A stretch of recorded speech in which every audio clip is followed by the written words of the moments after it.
Bonjour à tous, dans cette série de tutos avec moi, donc Jérôme Bezetares, aujourd'hui nous allons parler Active Directory et effectuer la présentation de l'Active Directory. Donc quand on parle d'Active Directory, ce qu'il faut avoir en mémoire, que l'on soit avec un Windows Server 2012, 2016 ou même 2019, notre serveur peut être dans 3 états. Ça, c'est très important.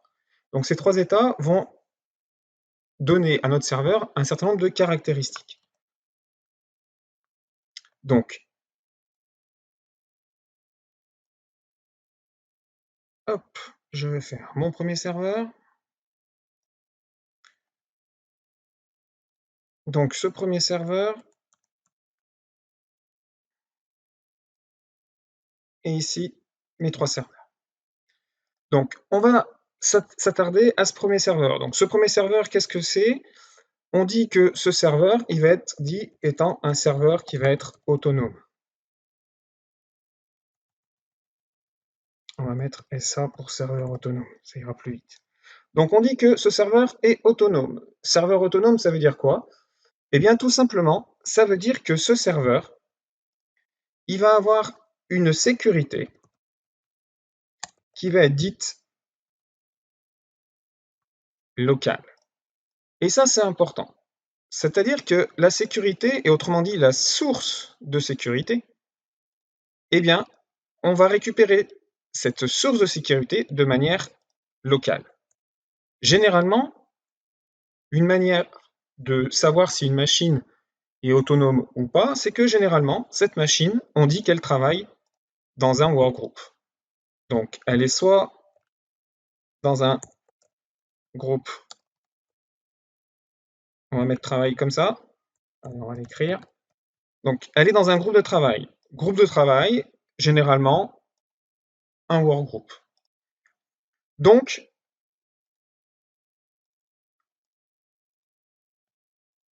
un groupe de travail. Imaginons maintenant que dans une société, je souhaite avoir et mettre en place, on va dire, du partage. J'ai 5-6 employés, donc on dit je suis une toute petite structure et je souhaite faire du partage. Eh bien, j'ai ici des postes. Donc, on va en prendre ici quelques-uns. J'ai ici un certain nombre de postes. Ces postes ici, ben, forcément, j'ai des personnes. Je vais avoir des employés. Je vais avoir... Alors, je vais écrire leur nom. On va avoir Jean, par exemple. On va avoir Aline. On va avoir Albert, et ainsi de suite. Donc, je vais avoir des personnes. Ces personnes ici ont forcément un poste. Ce poste, ils leur est attribué, ils ont donc des informations d'identité et autres. Maintenant, je souhaite effectuer du partage. Donc, si je souhaite effectuer du partage, un partage, on y reviendra sur qu'est-ce que c'est, sur comment ça fonctionne et comment c'est configuré et comment on doit les configurer. Mais déjà, pourquoi Active Directory? La première question, c'est ça. Donc, pourquoi essayer de faire Active Directory et essayer de mettre en place Active Directory? Eh bien, tout simplement, pour se simplifier la tâche. Si je dis que, ici, je souhaite faire un partage. Donc, si je fais un partage, on a dit que notre partage était un point d'entrée dans notre arborescence. Ça veut dire que ici, je vais venir autoriser, d'accord, mes utilisateurs à venir prendre des choses dans ce serveur. Du fait que mes machines sont en workgroup et en groupe de travail, mes postes aussi le sont. Ça veut dire que ici, Jean, Albert et Aline ont leur propre mot de passe. Si maintenant je souhaite mettre des autorisations ici, je vais devoir, moi, en tant qu'administrateur, donc on va imaginer que mes utilisateurs viennent ici, récupérer forcément des informations, eh bien, ça veut dire que moi, en tant qu'administrateur, qu'est-ce que je vais devoir faire? Je vais devoir créer mes comptes sur mon serveur, Jean, Aline, Albert, et ainsi de suite, sur mon serveur. Et une chose importante, c'est qu'il va falloir que je les crée avec le même mot de passe que mes utilisateurs ont déterminé ici. Donc d'un point de vue sécurité, on va dire que c'est pas génial. Et on se rend compte vite de la tâche administrative que ça peut engendrer. Ici, je n'ai que 4 comptes. Si j'avais 5, 6, 7, 8, 9, 10 personnes, ça me fait 10 comptes à créer rien que pour un partage sur ce serveur. Imaginons que j'ai 1, 2, 3 ou 4 serveurs, on comprend vite la quantité de travail que cela peut générer. Du coup, on a l'outil qui nous permet de faire ça de manière centralisée, et c'est ce qu'on appelle un Active Directory. Donc, on a déjà déterminé le premier état qui est notre serveur autonome. Maintenant, nous allons déterminer notre deuxième état. Donc notre deuxième état qui va être, lui, un serveur membre. Donc SM pour serveur membre. Donc un serveur membre, ok, mais membre de quoi? Membre forcément d'un Active Directory. On a enfin le dernier rôle qui va être le rôle ultime, hein, qu'on appelle, alors que je vais appeler CD pour contrôleur de domaine ou domaine contrôleur. Ça veut dire quoi? Ça veut dire que mon serveur, il va pouvoir être soit serveur autonome, soit serveur membre, soit contrôleur de domaine. Dans ce cas-là, on va voir que je vais récupérer ma source d'authentification, et donc on dit ma sécurité, eh bien de plusieurs endroits. Si maintenant je suis ici en tant que serveur membre, mon serveur membre, on l'a dit, est membre d'un domaine Active Directory. Ça veut dire que sa sécurité, il va pouvoir la récupérer de deux manières. Il va pouvoir la récupérer aussi bien en local que celle qui va être donnée par Active Directory. Et c'est là où c'est important. Ça veut dire que ici, mon serveur, sur ce serveur-là, sur ce serveur membre, je vais pouvoir récupérer ma source d'authentification, autrement dit, récupérer ma sécurité, soit depuis un Active Directory, soit depuis ma sécurité locale.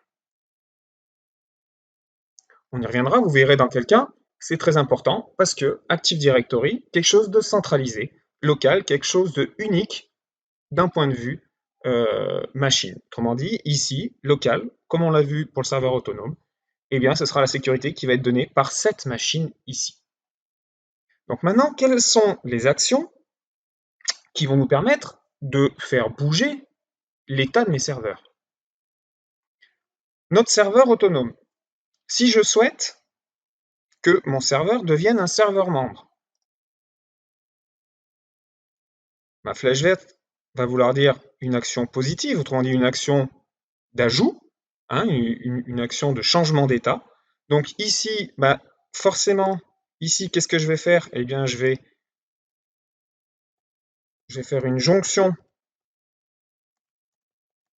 à un domaine.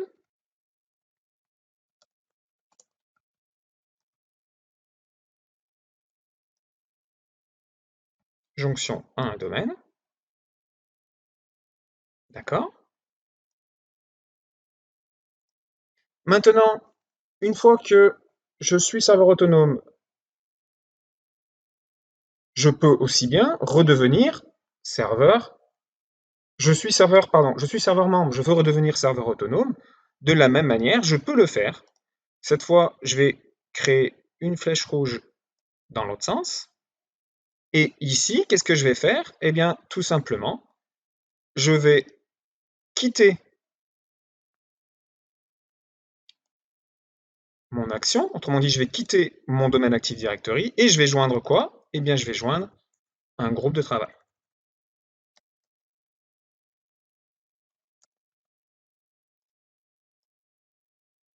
D'accord?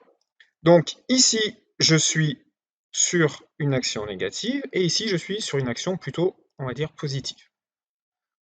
De la même manière, un serveur membre va pouvoir devenir un contrôleur de domaine.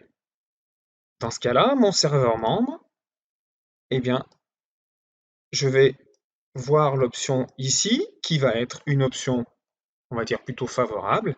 Et cette action favorable, laquelle est-elle? Eh bien, c'est qu'on va tout simplement installer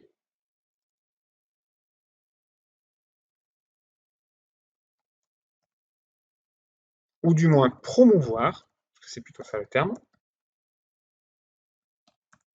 promouvoir un contrôleur de domaine.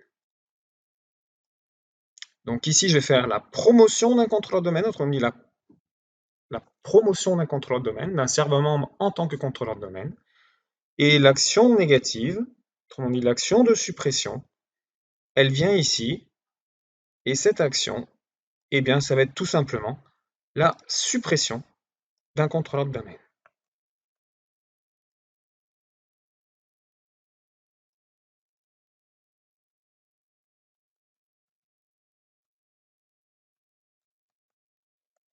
Suppression d'un contrôleur de domaine.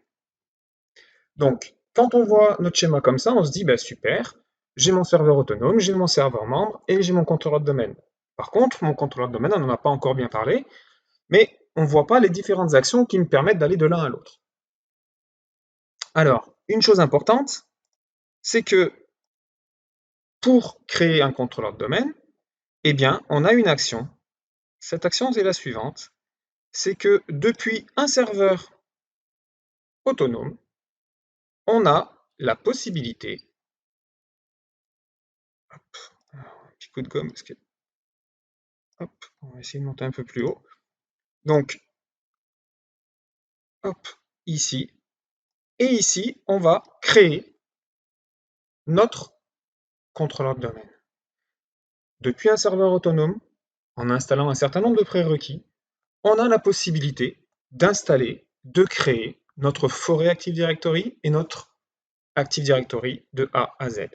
Donc ça, c'est un voyage, un état qui est possible de serveur autonome à contrôleur de domaine. Dans ce cas-là, qu'est-ce qu'on fait comme action?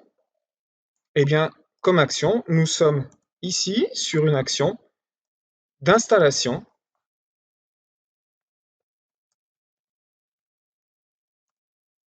et de création de forêt Active Directory.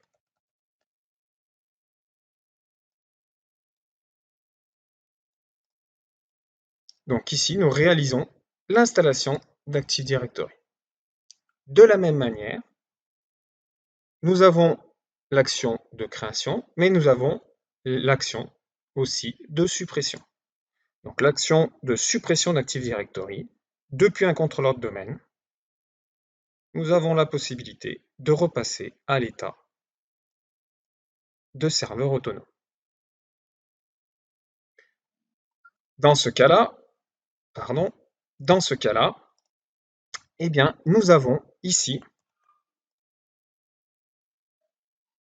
dans ce cas-là, nous avons donc ici non plus l'installation, mais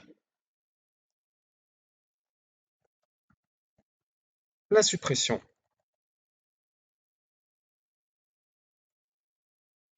de la forêt Active Directory.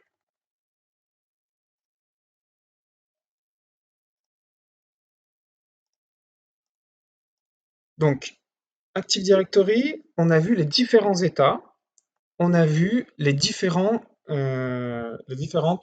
manières de naviguer entre ces différents états de nos serveurs. Maintenant, nous allons parler un peu plus d'Active Directory. Donc, Active Directory, c'est quelque chose de logique. Ça veut dire quoi? C'était pas celui-là. Ça veut dire que Active Directory, quelque chose de logique, ça veut dire que ça fait référence à des objets. Qui dit référence à des objets dit forcément référence à des noms. Qui dit nom dit, aujourd'hui dans le monde de l'informatique, on sait parler que de manière binaire, autrement dit qu'avec des bits, des 1 et des 0. Si on souhaite appeler des objets, il va falloir qu'on fasse référence à un DNS. Autrement dit, un service qui va nous permettre de faire la relation entre adresse IP et objet. Donc au moment de l'installation d'Active Directory, il nous faut obligatoirement un service DNS disponible en lecture et en écriture.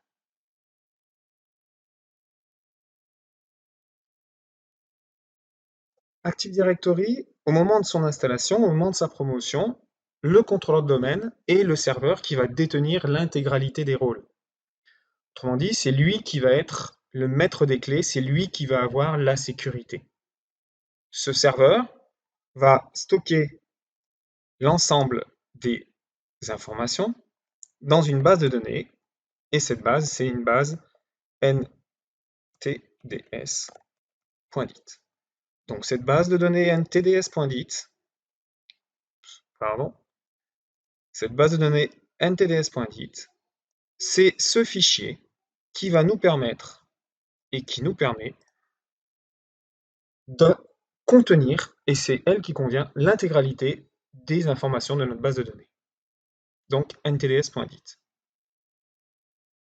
Active Directory est structuré d'une manière telle que nos objets sont enregistrés dans cette base de données au format LDAP.